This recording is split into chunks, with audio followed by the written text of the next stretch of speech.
Mbote, Bandeko, et j'espère que vous allez bien. Aujourd'hui, on va parler de la sélection congolaise qui s'apprête à affronter le Togo le 10 octobre à Lomé et le Soudan le 14 octobre à Kinshasa. Alors, lors de la trêve internationale, la RDC a encore toutes ses chances de se qualifier pour la Coupe du Monde 2026. J'ai d'ailleurs déjà fait une vidéo complète où j'explique le système de qualification et les barrages.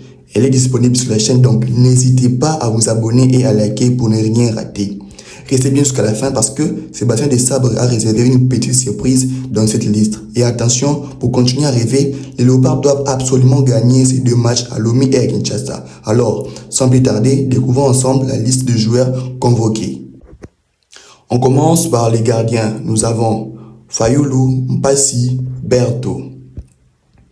Dans ce secteur, la stabilité est primordiale. Il faudra que notre portier rassure toute la défense et montrer une grande autorité, surtout face à des adversaires qui savent profiter de la moindre erreur. Et justement, pour protéger ces gardiens, parlons de la défense. Pour la défense, nous avons 1. Wan-Bissaka, Kalulu, Maswaku, Kayembe, Kapwadi, Bouchouri, Batubisika, Toazebe et les demi-diés Chancel Mbemba. La défense devra être solide et concentrée du début à la fin. Pas de place aux erreurs d'inattention parce que chaque but concédé pourrait coûter très cher dans la course à la qualification. On attend des latéraux qu'ils apportent aussi offensivement tout en restant vigilants derrière.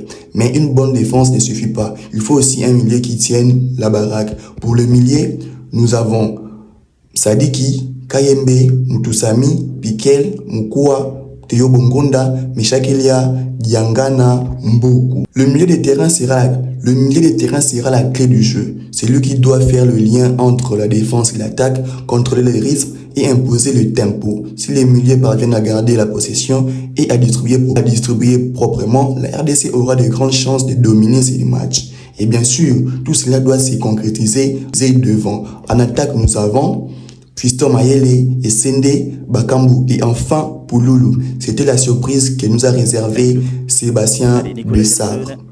En attaque, l'efficacité sera non négociable. Les occasions ne seront peut-être pas nombreuses, donc il faudrait savoir les convertir. On compte sur nos attaquants pour faire trembler les filets et donner l'avantage aux Léopards.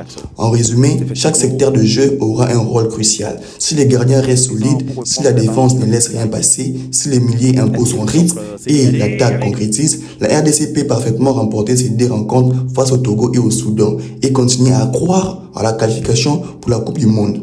Tout est encore possible, mais ça passera par les victoires obligatoires. Ça y est, merci d'avoir regardé cette vidéo. Bye et à plus.